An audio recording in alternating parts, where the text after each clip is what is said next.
కొండమెట్లు అనే టైటిలే చాలా నచ్చింది నాకు. నేను మాట్లాడుతోంది ఈ పుస్తకం టైటిల్ గురించి. ఇదొక ఆత్మకథ. జీవితం కొండమెట్లు ఎక్కడం లాంటిది అనే మాట నిజం. అందులోనూ తిరుపతి దగ్గర గ్రామంలో జీవితాన్ని ప్రారంభించిన వాళ్ళ ఆత్మకథకి కొండమెట్లు అనే టైటిల్ పెట్టడంలో మంచి ఔచిత్యం ఉంది. ఈ ఆత్మకథను రాసిన సిఆర్ నాయుడు గారు చిత్తూరు జిల్లా కొమ్మేపల్లిలో మొదలై హైదరాబాదులో స్థిరపడిన తన జీవిత కథని ఈ పుస్తకంలో రాశారు. చేరెడ్డి రామచంద్రయ్య నాయుడు అనే పూర్తి పేరు గల ఈయన రాసుకున్న ఆత్మకథలో మొదట ఆకట్టుకునేది రాత, శైలి. చిత్తూరు జిల్లా మాండలికంలో ఆయన తన చిన్నతనాన్ని వర్ణించిన తీరు చూడండి.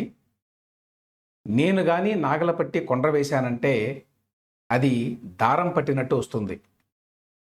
అలాగే బండి తోరడం కూడా. చెరుకు గానుగాడేటప్పుడు పొయ్యి దగ్గర పిప్పివేయడం అదొక కళ. మంట సన్నగా ఉండాలి, పాగు పక్వానికి రావాలి.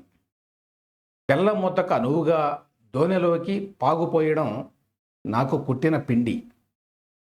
ఇందులో కొండ్ర వేయడం, దోనెలోకి పాగుపోయడం లాంటి పదబంధాలు మన నిత్య జీవితం నుంచి కనుమరుగైపోయినాయి. కుగ్రామం నుంచి తిరుపతిలో ఎస్వి యూనివర్సిటీ కాలేజీలో చేరినప్పుడు చంద్రబాబు నాయుడు సిఆర్ నాయుడు గారికి సహాధ్యాయి. ఈ నాయుడు గారికి ముఖ్యమంత్రి నాయుడు గారు 1 ఇయర్ జూనియర్ అట. ఇద్దరూ కొంతకాలం పాటు ఒకే హాస్టల్ రూమ్లో కూడా ఉన్నారట. బాబు కాలేజ్ డేస్ గురించి ఈ పుస్తకంలో కొన్ని ఆసక్తికర విషయాలు కూడా రాశారు ఆయన. చంద్రబాబుకి అప్పటికే రాజకీయాల పట్ల ఆసక్తి ఉంది. అంటే చదువుకునేటప్పుడే యూనివర్సిటీలోనే. సిఆర్ నాయుడు గారికి కూడా రాజకీయాలంటే ఆసక్తి ఉండేదట. అందుకని ఇద్దరూ కలిసి చాలా కార్యక్రమాలు చేశారు. చంద్రబాబు అప్పట్లో యూనివర్సిటీలో ఉండగానే చిత్తూరు జిల్లా యూత్ కాంగ్రెస్ యాక్టివిటీస్లో చాలా చురుగ్గా ఉండేవాడు. అప్పటికే పులిచెర్ల యువజన కాంగ్రెస్ ప్రెసిడెంట్ కూడానట. సిఆర్ నాయుడు గారిని కూడా ఒక పోస్ట్ తీసుకోమన్నారట, కానీ ఆయన ఐఏఎస్ లక్ష్యంగా ఉండటంతో వద్దన్నారట. కానీ బాబుతో కలిసి పొలిటికల్ యాక్టివిటీస్లో చురుగ్గా పాల్గొనేవారు. అప్పట్లోనే ఎమ్మెల్సీ ఎన్నికల్లో పోటీ చేయాలి అనే ఆలోచన చంద్రబాబు నాయుడికి వచ్చిందట. అందుకోసం చంద్రబాబుతో కలిసి ఇద్దరు ఒక మోటార్ సైకిల్ మీద నెల్లూరు, చిత్తూరు జిల్లాల్లో తిరిగి గ్రాడ్యుయేట్స్ని చేర్పించే కార్యక్రమం చేశారు. అది గ్రాడ్యుయేట్ ఎమ్మెల్సీ ఎలక్షన్ అన్నమాట. ఆ తర్వాత చంద్రబాబు నాయుడు పోటీ నుంచి విరమించుకున్నాడు. ఎందుకో పుస్తకం చదివి తెలుసుకోవచ్చు. ఆ తర్వాత చంద్రబాబు, సిఆర్ నాయుడు మార్గాలు వేరైనాయి. ఆయన సీఎంగా, ఈయన పోలీసు అధికారిగా తర్వాత కాలంలో కొనసాగారు. డిఎస్పీగా ఎంపికై ఐజీ వరకు ఎదిగిన సిఆర్ నాయుడు ఇతరత్ర ఆసక్తులు ఉండటంతో ఇంకా 2 ఏళ్ల సర్వీస్ ఉండగానే రిజైన్ చేశారు. తన పోలీస్ జీవితంలో ఎదురైన అనుభవాల్ని, తారసపడిన సంఘటనల్ని, వ్యక్తుల్ని గురించి చాలా ఆసక్తికరంగా రాశారు. అందులో ఒక సంఘటన ఏంటంటే, ప్రకాశం జిల్లా చీరాల సమీపంలో స్టువార్ట్పురానికి చెందిన టైగర్ నాగేశ్వరరావు అనే రాబిన్హుడ్ తరహా గజదొంగని పట్టుకోవడానికి చేసిన ప్రయత్నాలు.